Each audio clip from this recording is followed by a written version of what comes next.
Hey Sunrise, Andrew here with your small group questions for this week. Continuing in the Beatitudes, we now come to blessed are those who hunger and thirst for righteousness, for they shall be satisfied.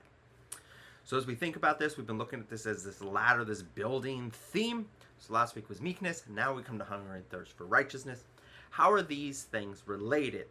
So how does hungering and thirsting for righteousness connect then to meekness? And then within that, how then will that flow to being merciful? So how do these things go together in this building of who we are as a believer?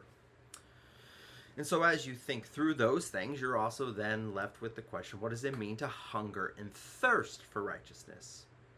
So what do you think of when you hear the idea of hungering and thirsting? What are things that we hunger and thirst after? What are some of the good things that we hunger and thirst after? What are some of the negative things? What are some of the things that distract us from the kingdom of heaven that we hunger and thirst after? And then from those things, we see how then is righteousness to be seen as the ultimate thing that we should hunger and thirst after with our lives. Which means we have to answer the question, what is righteousness? What is the righteousness of this text? So looking at the big picture, not only of the Beatitudes themselves, but the whole Sermon on the Mount and the Gospel of Matthew, we have to unpack a little bit of what does it mean to hunger and thirst for righteousness? What is righteousness in Jesus' teaching here?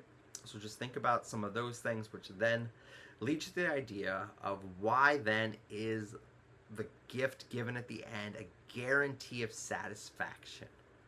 Why is it necessary for Jesus to inform the disciples and those listening that those who hunger and thirst will be satisfied? How does it connect with the teaching that we see not just in the New Testament, but the Old Testament as well? How he's bringing all of these teachings together to show us what it means to truly live out the faith, yearning for Christ and his righteousness. So again, beginning to think through those things, we do have those applications that come to mind. So what does that look like on a daily basis? What are things that stifle our hunger and thirst? What are the things that we allow to get in the way of our relationship with Christ in these things? How can we grow in our hunger and thirst for righteousness? So lots of different threads you can pull out as you think through these things, you think through the Beatitudes, and as we come together to hear the word on Sunday and then small groups throughout the week to unpack these truths as a community of faith. Can't wait to see you guys on Sunday as we unpack these truths together.